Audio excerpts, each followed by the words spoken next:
Abusiano nsia bobe bia wo bia ye mo ache mo akwa babra so mamuni amawdo bi so nsam wa yakekese ne eba ne de babeso mo nsam do so no pay na poso ni Vice President Dr. Alhaji Mahmood Bawumia de atudwa say if 2023 kono wo ba na Ghana card ekra ne nsam so na Ghana Blasters wake up ya yesu yedi muntete man no ase ya wonom hwe sports so ede nsem bia beto dwatika wonom ede komu ena so jama mrase wadwane no kokukuru ba mrase wajefiem se beya enam niema boko akosro na se petrol muntimi ntonti no enka empanimfo makwan na nkoma ba adwuma kra no na wotwimu no momra mienu se be ne ka womo ebon bebrebe wo petrol hu no eso betede ama wo mrase wajafo no kuma ya wonom so mrase bedwa ma kyerese nyame ya adom November bosumi wo meni da to so du wonom nyina ekwa akoto ba se be ya fotosanfo se wonyini free wo anasa wontenase na eno achachefo se wo matwi atie bia se mentete abeto so mpefem nsem twefo pro so kyerese aban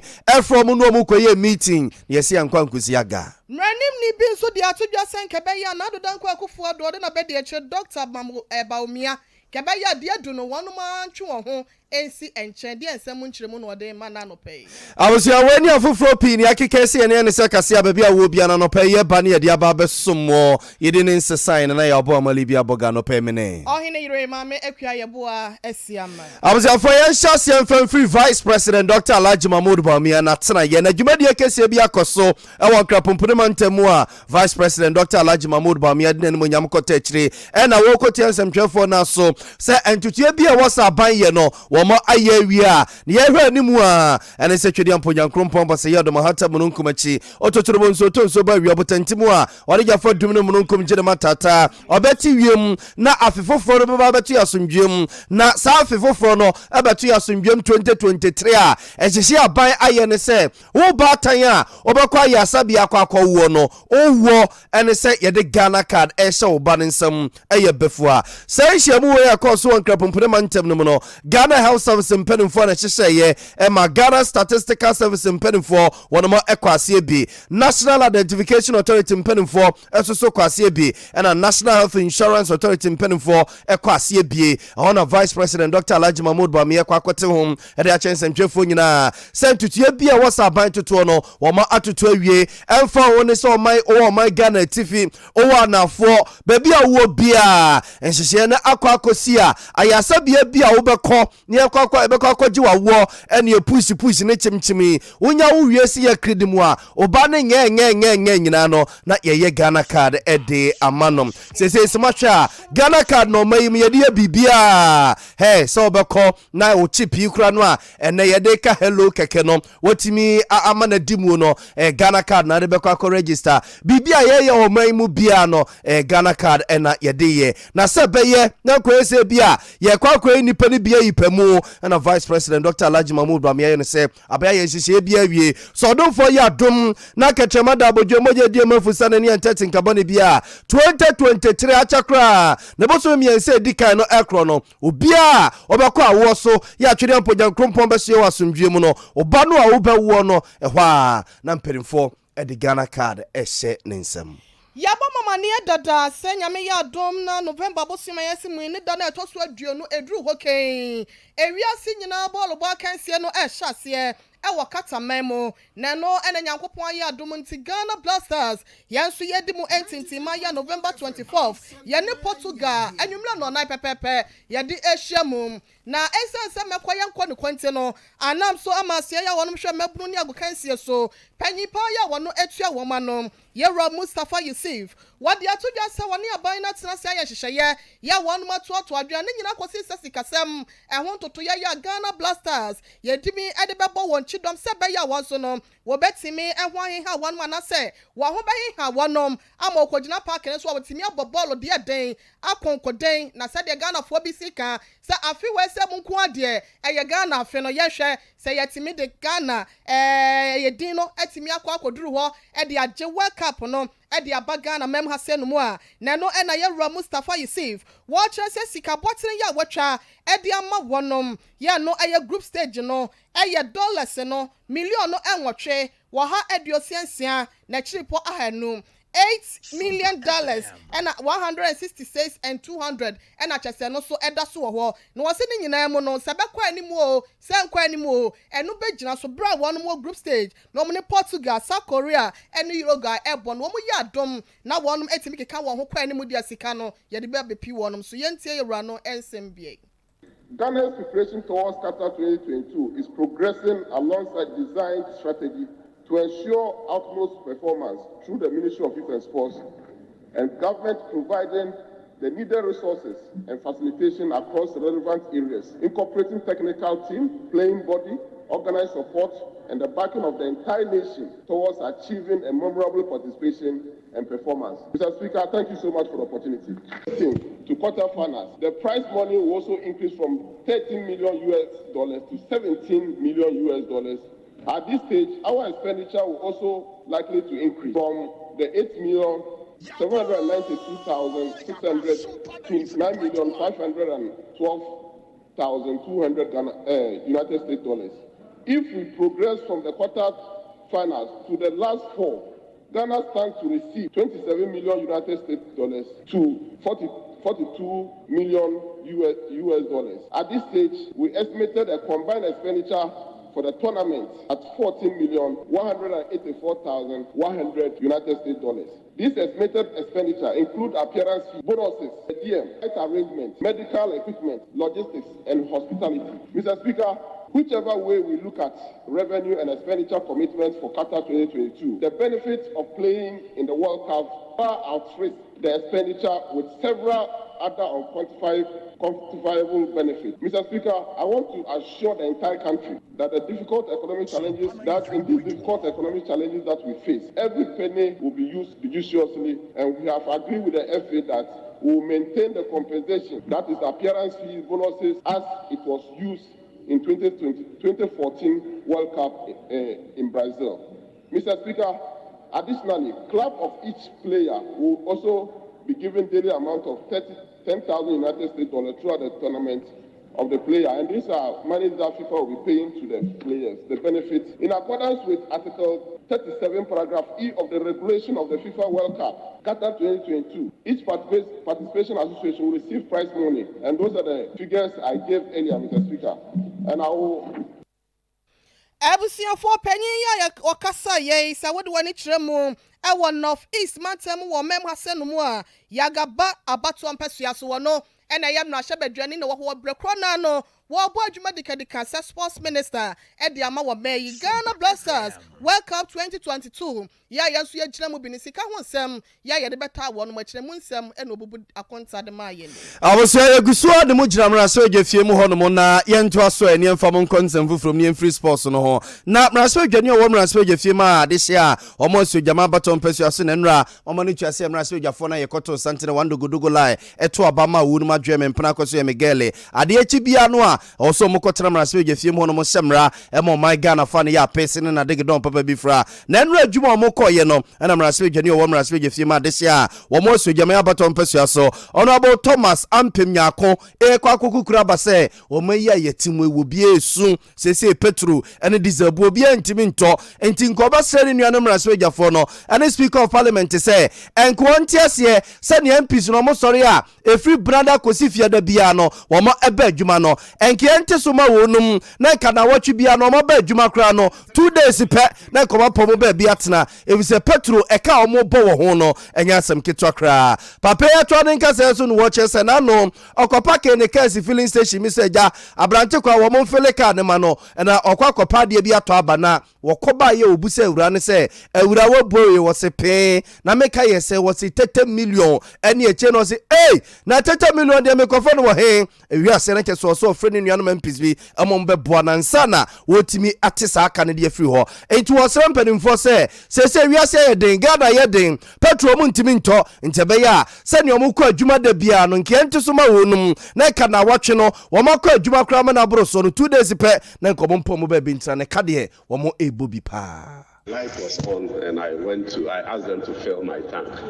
I got down to the shop to buy something. When I came back, 3,000 cedis was my bill. 3,000, Mr. Speaker. I had 2,100. I had to call my colleague, Honorable Jaja, to send me money through the Momo that I'm avoiding to use before I was able to pay my bills. So, Mr. Speaker, looking at the kind of business that we have, is it not possible to we can stay for 6 hours a day instead of coming 2 hours, we go back, drive here 2 hours, we go back. Part the day, if it's even 8 hours, we'll be willing to stay, do the business for like two days, and then save the 3,000. That way, we can save like 500 cedis on fuel every week. And this will also be in line with the proposal by President Mahama to organizations to allow those who can work from home to do so, because the poor situation is killing us, Mr. Speaker. Abusia we mrase odwani o mrase odwafie ma de so mu so jama baton pesua so no bo Thomas Ampem Nyakon ena yete ne nkana na no si ya ena honorable Oseche Mensa Bunso no so so mrase odwani o mrase odwafie ma de sia o mo so me baton pesua so ya no akro no a ensa so ye kandifo a otua edom kese na no ekwakoyi na no se sa asem na wo kane de wo to no pade agudantum na ne ka Ghana fo to aba e ma ne ba parliament onum so o me ye dey na teacher fo so sori no Ghana for say petrol bono mu ntimi bio enti abanti ase na nkomo nko adwuma na watchu bia 2 days ya enke no so se beka ne seni na o man ne dane a na ekwa akoda ne abutu nti no ka ne de ase ne pa na o ya to agudantuo mu. The member for German has about he says he spent about 3,000 for fuel. That on account of that, we should perhaps be working for just 2 days in a week. Speaker, well, I don't know the quantum of fuel that his own vehicle was able to absorb. So I'm not in a position to comment on the amount that he spent. If your vehicle has a capacity to store about a barrel of fuel and you buy 3,000, Mr. Speaker, I may not be in any position to sympathize or maybe shed tears for you. But yes, we all recognize that fuel prices have gone up. I mean, we are all in this country, we all buy fuel, but we know that fuel prices have indeed gone up. Of course, we may disagree on the cost of it. I'll relate to the price at the international level. I know that crude price now has gone up. It's escalated dramatically. You do know that. Of course, the other factor we must also admit is the strength of our local currency now. So the combination of the two factors, one must admit. But having said so, Speaker, when we are in dire circumstances, that is when we are called upon to increase productivity. And for a member of parliament to say that we should work in just 2 days in a week, the Speaker, that is a very apocalyptic declaration from the member of parliament. What will be the effect on national productivity, this call that you are making? And what will be the effect on GDP? I think that really is an unfortunate call on us that we should be working for just 2 days in a week. Mr. Speaker, and he says that President Mahama has made a request for people to work from their home. There's only one president in this country, executive president in this country, and nobody can pretend to share power with that president, whether it's a former president or a future president.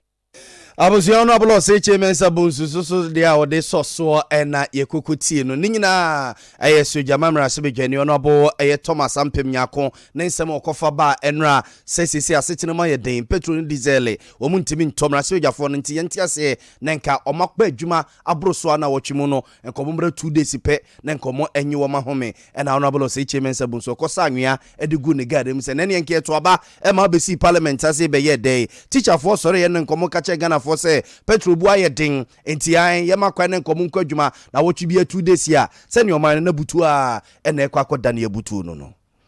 yada so wo mra shobe dwem na enrada wa bra ye ra Oseche Mensa Bunso na wode eye ensama hodo ya wono ade tudwa sebe ya wonom so dwumadi ahodo ya wonom de nimra hyebedwam no wonom nyina betimi ahu de ekọ ne de eba no ena eye minority deputy whip ya chaso no ena epanyi pa be de kire ya wojeje takra wojam de madom kuma no panyi brakro ya wode wani kyerabno mantamo banda abato mpesua so wono na ye nimra hyebedwani ede ma adehye ya wonom potam wo wonim onyafo Ahmed Ibrahim wono so sorry gina ne naso ena wode tu ni nuanom dom kuma ni nyina nim sanya me ya dom a wonom hwe sa November 10 fo mu nyina de omani ba kyerem ebo mna hyebedwam na ne nyina ne sa wonom ba beto aba no makenkan ehun se photosam soafo ye Raken ofori ata se de MP na wonom anasa MP sa wonom dom kase ne mo no wonom kyeresa wantena se anasa bia ye ngoni nkonsa no wonom so beto so abent obi ahwe ena wanyi ne ho afiri mu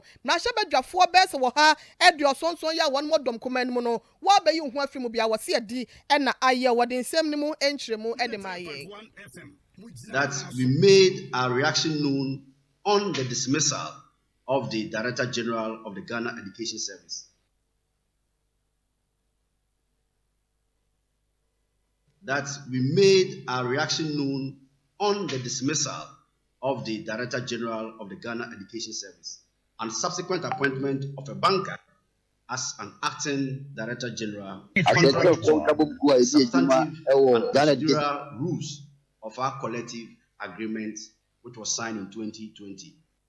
Busianfo ye besra mo pa mo fa encheye ene na ye hwehwe no afidie no akira kem kakra ma foforo de na etimi eboye na ne nyina mu no na yewura Ahmed Ibrahim deputy minority chief whip na wo che sedom kuma no na hyebedwam nyina nya adom na nyame ye adom a November 10th omfo mani nchemu na hyebedwam said ye be ya yewura Ken wo foriata ya wo no na hwe sika samso o mem hasenum no wono mo to aba akenkan ahwe bia nyina ajutum se woni nkonsa eno so betimi aboa ama Ghana fo bi te kyera ne dwumadi a enso ani na ese wo meye sikasem no ye nyina yetimi aboa ama watimi afri adwane so abusuan safe no abeka ho aye ka mo se Sompa 93.1 FM ya no padonsia kase na nsa no bia wo bia na eguso a ye de ma style bia bia ni se wote yenka e osunyane ne mpotemu a aha Sompa 98.9 FM Sompa 98.9 FM we yensemu a etwa krenke wo mamuni amanfo nkroso a mompetre ne mpatra pa magye atum ne yakekese ne ya ba bia wo bia no yeguso a ye de som ye nto aso na yemfamo enko ensamfufuro mu sama ka nso ananum onom na mampani na nado danko akufo do chima pc be maboada ejina tumi o my Ghana mamra constitution ene mamra ne nche amana dia mano so a opa Dr. Eric Nkansa so anko epani kwanche for better Ghana education service ya no na saa adwuma no a mampani na nado danko akufo de she Dr. Eric Nkansa nsa no na teacher fo bi munu ya kutukum omuso matiko apaya twia kai aputo mo makwan mo wura no nkonko ye adwuma no papa ne nsem fata kwan bia so okodi eyese adwuma ne de boa ema acheche ene ngumesu ahon sensem etumpone anu ntisi ye kase coalition of concerned teachers impenfo ede omunkukuru omunkaka nyina gufom National Association of Graduate Teachers ya etwane summit from nagrate omsusu omu de omuniema gufom na Ghana National Association of Teachers ya omsusu ye from nate omsusu omu de omudi gufom a omsusu omunkaka nyina ne se mampani ene wasofo no a wo hwe omangumesu ahon sensem no omanfo buo ene ni die sefata ama cheche fansana se Dr. Eric Nkansa no omo de adwuma no be hye ne nsa omo ade adwuma na akwa hye ne nsa nti omo de no omo kanyina ene se enkosi se mampani na nado danko akufodo obesa pam Dr. Eric Nkansa ne nyade a omo sa chechefo no omo be ko classrooms ne mpese omo akwa kyera de enumwa na enu ayetete ye so soafo a ohwe apadie ne adwuma ye won sensem so abamagim jene wode ne ho aba bagimu a wafre sa chechefo ko be miensen a wono omo ekosi nsem no brekutire no makwa wakwa busa bre wakeka ne yamase ne awese sa ne ma no a ekoso reja strike no so metwa sensen a wo ma atwa sensen eno so na jama moni chose so perform nsem dwefo so odonfo ya adom na ade bi chi ye ne a konkonse ya ne yedie na bosome so atofia kwanom wo ma hwe ho atueche ye ka ne se ja ye nkotete ho ne yenkɔ ne meeting ne bekwa kosi na tete ekokotete ho no mu no ena ye teze se meeting no omokoye no ankosiaga o ankosiaga achechefo no babi omugina no omugina omosi Dr. Eric Nkansa no mampani wompere to empere no a wompam no ansa na so mbeko school akwa chechade a wonuma akọ Reverend Dr. Isaac Owusu ena ye president ya woda na atiku na no na one Sompa FM nsem twefo di nkomo echechi nsem kakra de kire yen Asante from Kabumbu idea Juma ewo Ghana Education Service yebo koko say omampanyini eyi Ira Professor Opukwa Mankwa Efiro ena wabo Ira Dr. Eric Nkansa dey say ombe Director General Ghana Education Service yekoko bono yebo say ibedru ene a eye of November na omampanyini ensesa Ira Dr. Nkansa yenuma idea Juma ewo GS yede ndade eno kase endro nyumre ena yenya official communication free Minister of Employment and Labor Relations was a officer and Ushai. A woman say invitation the ballet again. And so a ye press conference we have you share Minister of Employment. Ye Combodino, ya no and ye two Akoshe and me Aduma Dwadi. The GDA say a mine in the ministries no one more pay Ghana education ye. Every dia no say my 4 at the time more. Admira no would walk on 4 Paswa or ma at my 4 Akmato. And in say I know Anusia Sabe at the Broneba. Yede wojide se adwada ebe kwako tie mu no na akete fon kabumku yapede no abaya ya mai kama na so dwaba no de ma yenko duru pono no ho enya nduru ho de nim de sei ye ko jagi nkyere omuso ko jagi nkyere nyame adom adwada isiemu a de besi bi asoma so bati kase na begina sabe adwura no so isande se me no kase enya ntokwa bi ene adwura ana aban ewo mu se na nyina aso e ba ko pe na Ghana constitution mu no ya bodi se aban pa akwa oni pato no enye emranimi eno ne attorney general apart from attorney general obi eni wa sabe ya bodi din se ebi obekọ no onye lawyer ana onye teacher na emumu no mini ame no kasi ni njindi se omanpanyi betuma bo wudi se wa we nsentweli ebebo odi se pana kọhwe apolice force Abuzuanti we aye Ghana National Association of Teachers etwaniti afene se nate wo mopenim pa Reverend Dr. Isaac Owusu na yetene nkane ni nyina aye omo meeting omo yewieye na Sompa FM nsentwefo bopini no okubusa ne se ne kusi se die na wo chesa nkusiaga odonfo ye adoma dwada wo mbesa akoso bio yesusu no yebekọ akotete ho ni akọ akohwe ne yebekọ akosi Amamlaya ya pimpam no wafia pima henkunu adiokru mienu 1990 constitution no ahya se wo man ba pia no se wosi ne mabunu mfie so na wotimi ewie suapon wa wo se wode afisi wo na wotimi de ya ahofama dwumadie ede boa wo man no ya watu ne di se national service na ebusuanka ne no 2014 ni mu eda aban no ka se wontena se ema sa enkofo wese nom no wonom nkwa na omoma wa ablashe ntuade wonom adi di sika nyina beye wonom kanu nti no wotwa 350 Ghana cedis se eno ena bosumi bia no wode betua wonom ka wa black ane kura no na ye 243 na cha se entumu kakra abawo ho na enumu ena cha se emfimpi mienu eni dunsia ni mu no ronya bosumi na ban no esa ye hwehwemu eno ohun se sika na se so kakra nti no sa allowance ana se sekana wono ede ma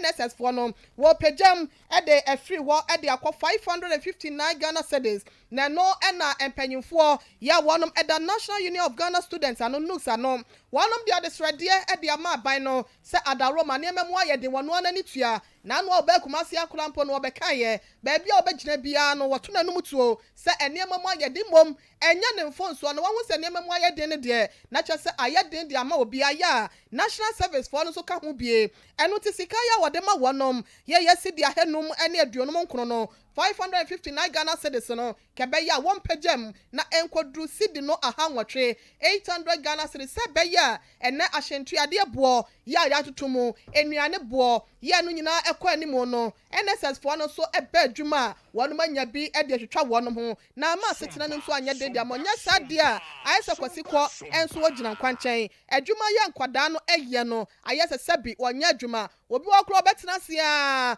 boso ne beso no bekan enwuma waba no na enu bese edumpo enye wono anemom sika ya wodo be ya chentuade edi bia to aduane edi no eya na ye den edi amasa adesuafo a wono ma wie suapo mobo ma nunti e na ye ba ne senti aban no opese nneema nyina kwankan na wonum nyina timi kwa adwuma sade wahyehyɛ no pepepe de a one share 559 Ghana cedis, one tum enko 800 Ghana cedis Fama National Service for no. Awuso egusua de mu gira ngoma so ho nsensem ya na yemfa mo nko Kumasi High School. Na Kumasi High School adimfie mako aduosia mienu 62 years wo ye nipa kwa ya ba adwuma ko retirement ya watena fie be fie mienu anesa ye ogusua eje retirement benefit no. Na headmaster odasua school na no eye opening hall bedu and wasrem penimfo say school no de atete akuku dam eme entete kra che education minister Doctor say ya wadutum kra no he Kumasi High School ya na atete no ya brantie ya school no anetete no enti sabre yo mo ya amamre ne amane na ma bedi o mu 62nd anniversary no wono mo aye nhihye pi no a ene yakosibro ne kan say wo mo speech and prize giving day num ne ade nyina no che so ma hyehye no fan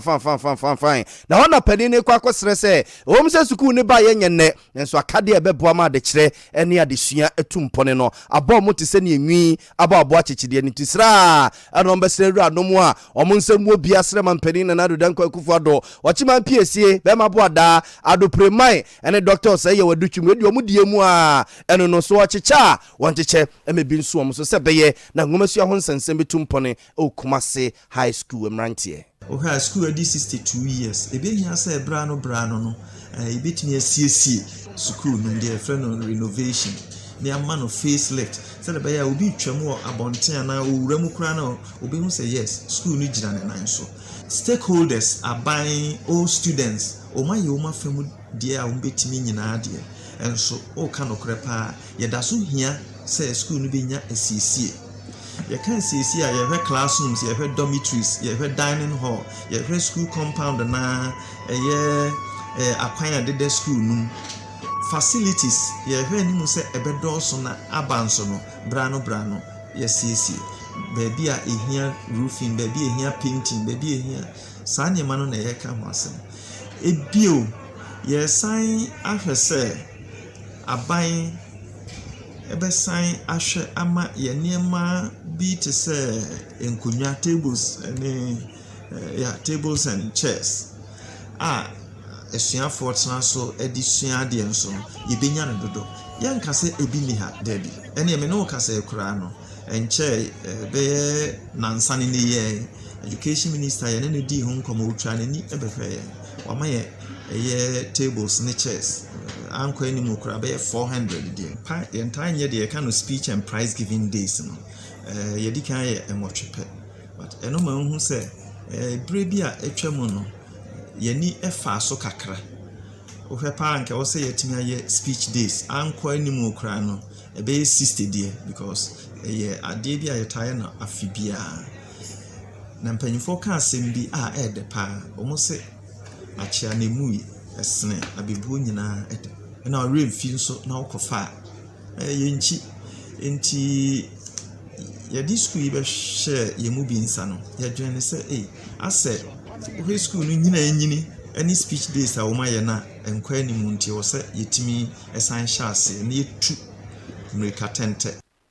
Abuso Penny Oda Kumasi High School ano se headmaster Penny Hall Bedu ena yene ne kudi nkomo ni nyina se suku na di mfie du siam ye no 62 years ya omo yan hyehyeye na sa anniversary omo di na kwan soronko so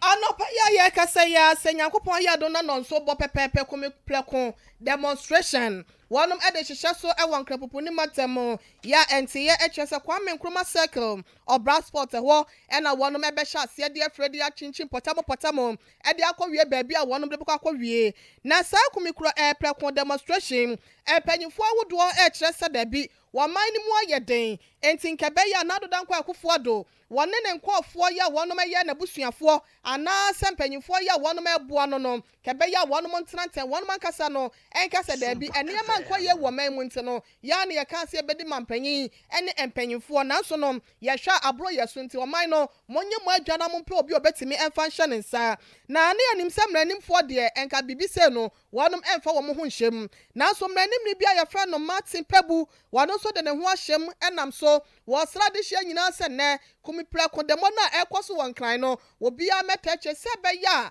mampanyin na adodankɔ Akufo-Addo ne hyehyɛ bɔne amammuo bɔne yɛ a wɔkyerɛ sɛ wɔde bu ɔman mu no wɔn bɛtumi ayi n'asi nkyɛn amanaboafoɔ bi ɛka ne ho nso no wɔn awɔ mu nkonsa sɛ ɛbɛyɛ ahotɔ ɛbɛyɛ Ghanafoɔ ɛdea yɛwura Martin Pebu ɛde nsɛm ne mu nkyerɛmu maa yɛn. Ejuma ɛbɛto fam dɛbi wohwɛ in the 60s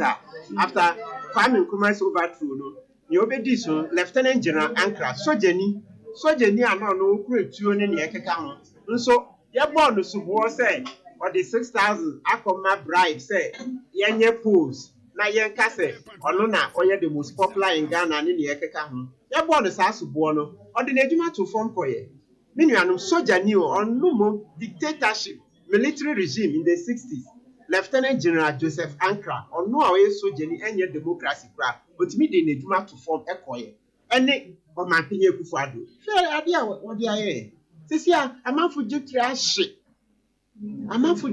ahye ɔmintimi nkɔdwa bio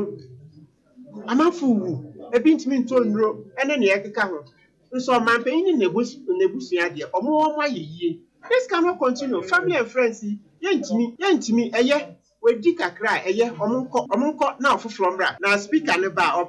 constitution ne kyerɛ sɛ speaker ne ba ya na kyerɛ sɛ ɔmanpanyin ne Dr. Mahmoud Bawumia ɔmo ni hɔ a speaker no obedi ɔmanpanyin na constitution na akyekyere speaker nsa ɔsi only for bosome mmiɛnsa and within that bosome mmiɛnsa no yɛnya ahoboa ne yɛnya elections so that by the end of that 3 months no yɛwie elections no so that ne yɛnya ɔmanpanyin foforɔ nti ɔsi yɛto aba na me nuanom ma mu nsuro kunya gidie sɛ ɔmanpanyin de n'adwuma to fam pem na Bawumia nso kɔ a hwɛ wiase wafa nan nyinaa ɔmbɛbɔ mu nsɛm ama ɔma abɛso yɛ mu ɔmbɛboa yɛn people will be so excited and happy that the right thing is being done that they will give us better terms ɔmo a yɛde ɔmo ka ne eyi no hwɛ ɔmbɛhwɛ mu na ɔmo agugu mu ama yɛ they will give extension debt extension ne ne yɛkeka ho there will be so much goodwill so much goodwill the international community will support us nti mmea nsuro sɛ ɔmanpanyin ni wa debi na ansa na ɔmanpanyin bɛdi Ghana so no sɛ na Ghana wɔ hɔ na Ghana te hɔ asɛ ɔman saa nso na ɔkyena oni so a yɛbɛtoa yɛ ni okay nti yɛbɛkɔ so akɔ so nti munya gyidie ma mu nsuro ebi sɛ what will happen vacuum ɛnyɛ vacuum constitution sɛ ɔmanpanyin ne vice president abɛdi akyiri ɔmo ni hɔ a speaker na ombedi president nanso sɛ speaker di a ɛyɛ 3 months adeɛ mu ayɛ den no ntini mmeranimfoɔ nyinaa de wɔn ho agyim lawyer Martin Pebu ɔno nso so ɛna kumipira kodɛmɔ no wɔbɔ dawura chairman sɛ nyinaa sɛ nnɛ ɔmɛka wɔn ho sɛ bɛyɛ a mampanyin na adanko Akufo-Addo wɔn na aboafo bɛwɔ nkwansa ɛde afiri ɔman no adwa so abusanfo yɛhyɛ mo bɔ sɛ saa demonstration yɛ ɛkɔ so nkrapumpuni mantɛm ano pɛ yɛhyɛ aseɛ ne yɛde ani bɛdi akyi no bifra to bia no ɔhene yɛmfa ɛnkame yɛtifoɔ ne yɛahwɛfoɔ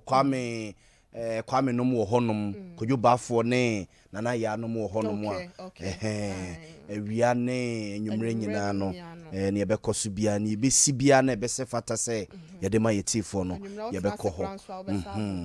hɔ na yɛakɔ akɔdi nkɔmmɔ yɛnto akaseɛ no soma mo na yɛmfa mo nkɔ nsɛm foforɔ mu na yɛde mo kɔ afigya kwabere na ɔfa batɔ mpɛsua so asantema ntɛma sɛ ɛno abasabasa yɛbi hyɛ aseɛ hɔ ama yɛnteteɛ ne sɛ aposifoɔ akɔ akɔdoadoa nipa bɛɛ nan bi amantamantam wonum sɛ bro nyankokɔ ɔmo dagya ho a sɛ yɛne mo kasa yi ɔmo ade ɔmo kɔ akɔgyina mmara no ɛno akyire yɛse funu bi ɛsoso ka ho funu no efunu o aposifoɔ akyi funu no posifoɔ akyi funu no ɛde hankɔfoɔ gu ne nsa yɛde mo kasa yi no ɔmo de funu no soso kɔ akɔgyina mmara no na nana ɔwɔ ɛyɛ ahenkuro nana ɛyɛ ahenkuro sɛyɛ a ɔtɔ so ɛnan ɛna ne nsɛntwɛfoɔ di nkɔmɔ a wɔkyerɛkyerɛ sɛ ɔyɔkɔ abusua a ɛwɔ ahenkuro no na amammerɛ ne amanneɛ bi wɔ hɔ no ma ɛwɔ sɔ mo yɛ na ɔmo bu wɔn ani gu so a wɔn anyɛ no ɛna ma mpanimfoɔ kɔtwe mmara aposifoɔ baa mu a ɛne kikiri basabasayɛ ma bɔ ɛne sekantwɛ baa mu a aposifoɔ soso si nkete ɛhwɛ sɛ mmara bɛyɛ adwuma yɛama ntɛm abusuafoɔ no bie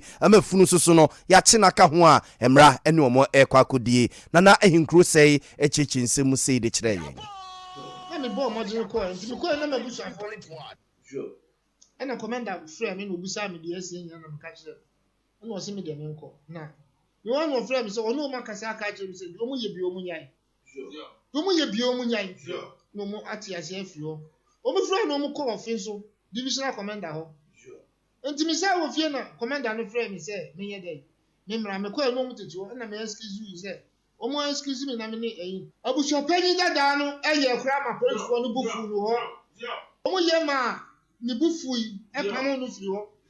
Ono omu kasa no ka kire omu say omu nya de omu ye. Na nye law say wo hin wo krom no anko ka kire no. Munyi police what the biasa mo ye adi azideba enti de mo ye no munyai o mo ntie amamra mu so no aya sante amamra mu no ena efiada so ye fofie fofie ye nkasam fofie ye mfafi enka kro no aya da kunkuru ma kro no meso ahinkro akonwa no aya fofie ena ye meda enti no pai makọ ahimfia makọ ya amane awie timine nananum atuo ye didi ya binbin kro yi ho Ema mi invite asori e wo krom ya se nyina omo si na mu na so mo ba for bi e se ye project wo krom ya omo de beda me aya tutu nyina awie to mo ko e mo won ma na me nya tie se efun no o ma ko fa fun na be hye dem wa bre na ye fofie ana ye fofie wa bre se si a se bi metie asem si hya nne na se asem si krom ya se obi asem obi ewu kra na se obi ko ne kra chi okromu ha ya mambo mamane ene enya ne hwe this no nsi atwam ansa ne ya ina wa wo ye de hye na koyi emu abatu ya wo na na hema wo tira konwa so wo hye ma unua no ma ana wo ma akoyi funu abatu de mo akra ene efofie entimiti ye no na commander no so ate dada tie wa yivia na commander ba wo se wati se some ka kire omo muso omo ntie omo buso enti se mama kwaya mimi enko na nahima ho se na nahima nyim ho bia na enti ko tie do be kan tie ko nahima ho ye ko nahima se won de onim ho hwe ana se na nkura no a omu yai no omu fi wo se wo ka kire omu so omu yai tie ko na commander se de o ka kire omu no ma yene o fa nya adwuma ana mamra mu so kura no ana efofi a eni kwa se ye yi emu betu yenka bi enti na muti ya eno no enye se bi na ma hye se yakoye mu abeto na ya mamre yenye ni sa enti mame ye dai efre na nan ka jom se mesire o madaroma efia mi mame anase abusuan no de be kama konwa ama bia ka fronde o madaroma o mu so dwae mu na de efi bi e ba bia no mo mpra ma no enti se muti se bibi sa akoso a sa pepepe kan tam gun so sabi sante yin se eyentam hunu enti minu mu ni ntam minu mu no asem bia na momu na efiada ene efiada ayame da yensi efunu anase efunu yenka efunu wasem okrom yakra na wo yebusuani a wotena konwa ne bi so yeye na ahima watena konwa so more than 50 years woni ma mamre eni amane na wa hye se yenko ye mu meto ada ye wabra yenka konwa no wo kan tam gu me so se ye ko kan asem no wo ma me ya kan no mo kan tam gu me so ene sante yene se yenye ni sa enye amamre se wodi me nyam ye krowura na me din ama ayi nto mumra na nyokuhene enhwe nsesi enye no kreze ayi me se me din ni ayi no na me din mu kra na efofie wonyi wo ye ayi me din ni ma na efofie wo ye dihie na ahima wo tena konwa so enti wonim se efofie yenka fu Awusiafo nti we aye nana ahinkro hene nana ahinkro seya otoso nan ena yete ne nkana na ochechi nsemu de akire senti a aposifo ba mu na abusuafo adehibusua ewo eye ahinkro yoko abusua no ya kire mu nan na funu omokofa beto fie sen komo ba bede da ye yesu so no ya chifunu no de aka ho enana nana echichim de emaye no na abusua sanse suhyefa ye mu a na asemo de ba okakobunkum no waka konifa kakrenti no ye bapune adehibusua eye oyoko adehibusua no a ewa hinkro omo abusua pani nana kodwopoku ene ne kodi nkomo kobusanse na ne adai ena aye deshikan na nim se sa da no eye da ye ntimi mfafi enkoka kodwa kese no na okoye sa de a etiseyi nana soso no echichire mu de kire yen ebu na no esuenum sa santema ne ahinkra konwa no fiada enka nti ade be che ahomachen edifun be hye dem ko de se ebeso bia be hu se edifun aba metuo minima santema Some Santene, ya what that be, I'm a quiet fee, I get a quiet fee. And to me, 2 minutes, Shemism, and Nadia wine grower. It's just Santa Maria. And a year, and Gayano, number channel. And you may know, and I say to, or your penny or double Shanano. Our hypocrisy, honor Aboka, we see no descendants on John for mobile. The American say, now you go say you come to po, and here we are. And some are all kind of connect. I know that can't more. Now some of your can, you may can't ancasia, or two for their ma, your coherence on Kusisi, your coherent ama pampas. And not a baby, and I end the baby. And you can't any man should be out while you grow up. In him so I am going. Yema, oh yeah, and fuck him. And no day I press for a room I say, I say, if I have to them, Penina wouldn't fear to do some 7 years. Or Timia, you're born at the jack. After phone number 2, and you grab on Tesla and the Bemata so, you share that so. Santrovo. Somebody there, no my old artist, and now you're going in the minimum. And now can you know the Kumo. Say, I say, what share addition of Makuma, Nipenuma, Omija Court, I do more. Abusu antini akoso wa hingrab on tenso na some performance ntwefo ye ne ye ani di akire a eye oyokubusua na dehye yokubusua na ewo eye ahenkro busua pani na na kodwopoku ne kokodi nkomo no na ye ntete ne sa posifo koche abusuafo no be 9 numu a omo chief no no eka ho no se ne mo kasei aposifo no edifunu no akwakohye mochire a mfifimu ene hwehwemu bi esafata bia no ekoso ye se mo bossa asemi ye de ani kotwa wi se weneti asante mo bedi akire de bi fra to bia no insisi maso ewo eho afe yankwo atweman wabieja kropon ni asante mantem asenum na aban kraji panyin ono wo yon monyamfo Michael Amo Awuku wone na pamfo ayado masabre ye kasei yenuanom ya wo hona makwaduane bi atechema persons living with disability ayade a wonom enam wonom foto ma body ama wonom so ewa assembly wonom ama wonom ne ma sebeya etoda bia binum kogina kwanchan srasrade ene ade no wom nyina begyae na omo ye adwuma no wonom atimi anya sika kakra ene akade ede aboa wonom nyuma ama wasetena muso yedie wonsa atimi aka na ene eme wonom onyamfo Eric Anafi wono ene ye municipal coordinating director ede ma atweman wabiaja municipal assembly no wono ne agina DC ya na se MC ya nemu a wode ene ema ye wode nsam kakra etuja anyway ni swadifu na eno so na assemblies ni gina ma fund our create ma won no ma disabilities free ye de to enema ma won e de bibo won dwetire se de ba ya won betimi di ediduma na abre ne brebia no onsa ebetimi akọwa no na de me penti ya ehunu ni se obi yo ha se wa se sini ya ode ade ne be ma no obekọ na dwumadi a also odidie na bua no emo nya mpuntuo wo na setena mu ebia se bibi no mo stress ade mbegyae no na wanye eno so na midina me de sa futuo ne ma wo se de be ya eni suade hu na esi assembly no eni so no betimi aduro ho na mo so asetena mu mpuntuo abemu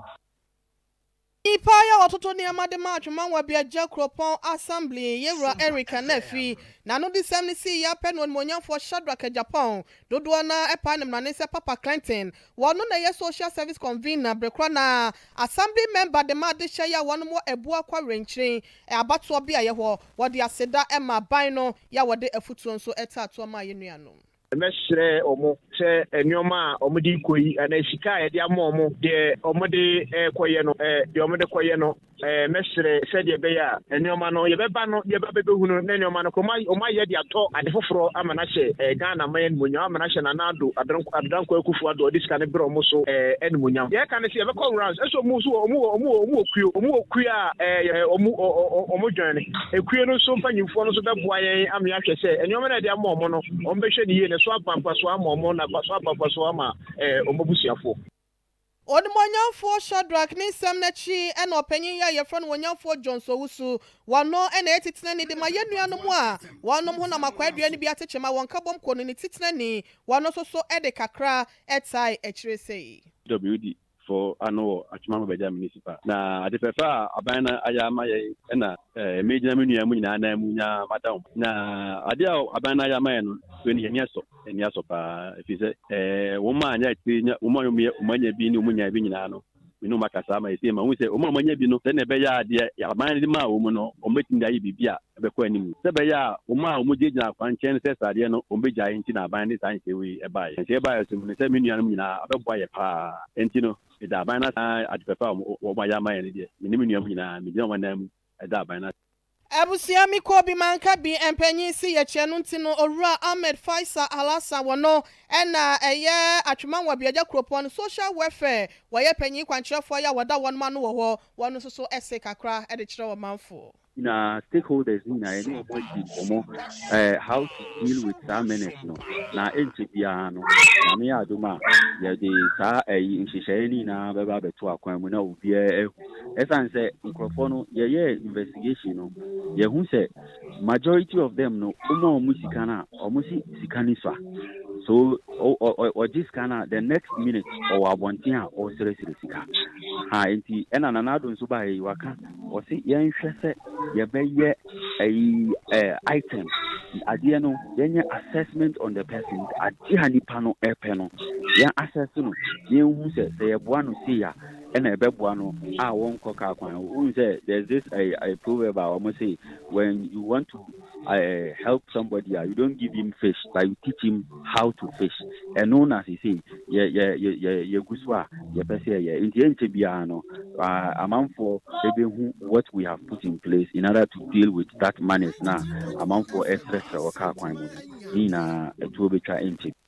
atweman wa biaja kropon bedwa no wono madoma omodom yema yenua no ma wo hona makwa aduane bi atechema ne yema wode ma wonom ni sika sebe ya setena mu nso bekototen de ama wonom no abusua mu nsem ene abone bedasa ne mu de ama moyi abusua nyina so ai na no pɛ nsɛm e baba no de besoma wo ho kwaso ne yemfa mu nsi na yensɔre ema eye dwumadi aka emetoa so anɔpɛ ye de aseda eko ediama Sompa FM ye newsroom ye news editor Santi Ebo Akwaku Benedict so penny yeda na se one se munyina ma ye ne de bekokoto ne be ye ni chibubu ne be ye ma ye twede afrosoro ha ne nyina wo yifrim na ne akai ye de ebremo ye nuanom omo Sompa sunyan Sompa 98.9 eye chiami ni mo eye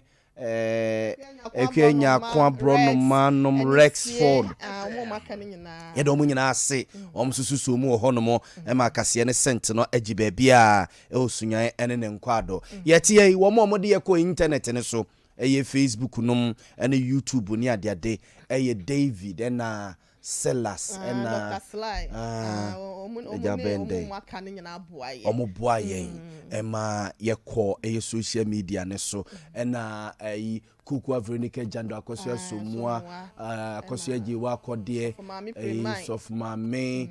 kwabna kese ya Grace wo mu nyina ejewa akokwa ne ejewa tuntum omo mienu mi hu ne oyesompa mutia omo height no asesese ode kasenti amini awa ono ana o target na nya hwa akoso amechia manoma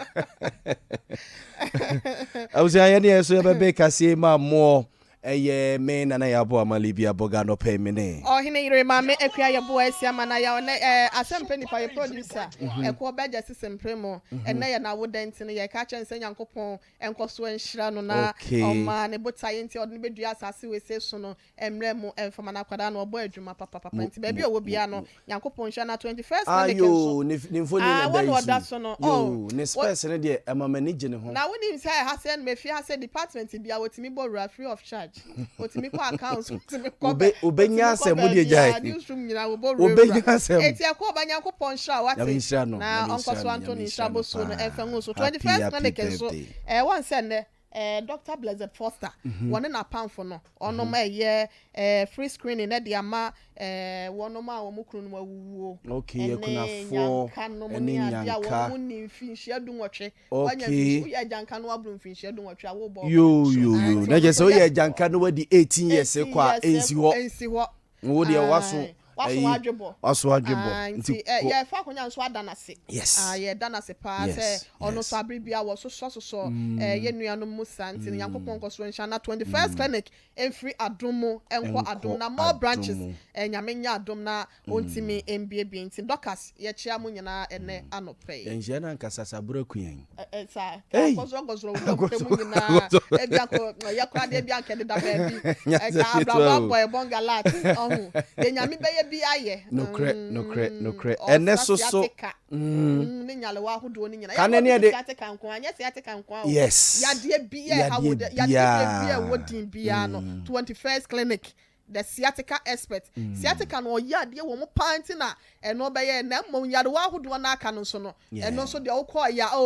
eno de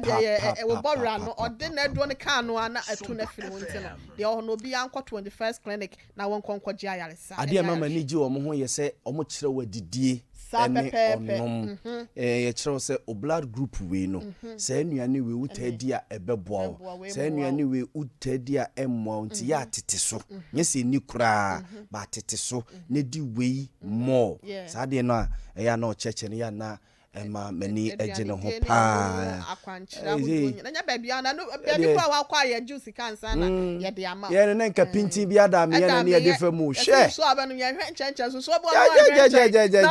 ne hia ni se bedru ye furu no mu a obemen asa na se no sa de no ne hia se bedru mu baby e be fa ba de se ono a 21st clinic ya kan for the amosia for anu tira wana kwaji wa yale sana ne wo mo ehwa overseas afa radio enchen hop afa radio enchen ha ntene kunafo ene nyanka uni 18 years no free screening free medical screening the amamo we 21st clinic so no omo corporate social responsibility yes dia aboa eno so de ho no doctor ye chia we na no pe woni doctor fo ni nyina ye chia mo na Dr. Selasi ye medical screening na ai what's one 21st hour Sompa 1 media no yes who go so we ni nyina Dr. Selasi was say from Dr. Selasi na we yare there Doctor Daniel Cheche no doctor doctor ba ko no kra me ne ko na doctor we ni nyina nti o 21st clinic akla na wadan ani aba be hwe 1 media Sompa FM so odi be sana wasa waye no anopay so happy birthday Sronko koma me baba ko papa yawo ababio papa yawo ababio ene ne wanya 13 years oko school Good Shepherd RC Junior High School papa yawo ababio ene wanya 13 years oko school Good Shepherd RC Junior High School o ma me na ma ene o papa enu nuanom nyina ne uncle segufia ese ma happy birthday papa ya o ma ni nimdie ne adwemu hunumu ni numu a obetimi de asua de ye ne papa ye medical doctor nti wonyini me yese ne papa ai wonsua ne papa nantie ne papa obefa ne wofa no mu ano papa ti yo papa ya nya ko so sha na edu papa esa wo twa to wona chiwa ne kodru ba bia o de ne tra hokra ko ani nyame no bo afo bibia be ye fine amen ohene yanko ne de ya do pa ahia na edibia bonyina tatati mi ade enyumre ye be sa beto aso ne pike ye chia na no pe ba bi obi na ho fa ye saka ye jaho ama no nyame nsa ne ya de ma ye ke sori ama na to aso ado ne nso ne ye kwade obeto aso na beto aso obeto aso na beto aso owie ya na sports team no so aba be sum no nkono e de akosi 12 na healing point ne maso okay we say free medical screening na one ye koso nti okay ese beba so ani ano ne beba so donku bre ni ho no mo ye wi adapter beba na na chi ayi o mo maka no so ahwe akire yo yate ena menua ken so jangoran o ha dwinche ubia abrante tintintin bi no o mazi ha ya no ofrosoro ha bebrebe ne ye bekono o ha dwinche ubia na me won ha ma dwe ka so wo ha wa dwe wo dey ba be fra mato a emrante ai ne be say sa ye drachi wa ko no mu se cheme ya onya me ha ma dwe ti dan gra me chawai David be som na yenko abusuafo ye de masi ai Nyankopon ya adom anwumre ne ye beboa no bia ye be sa de abana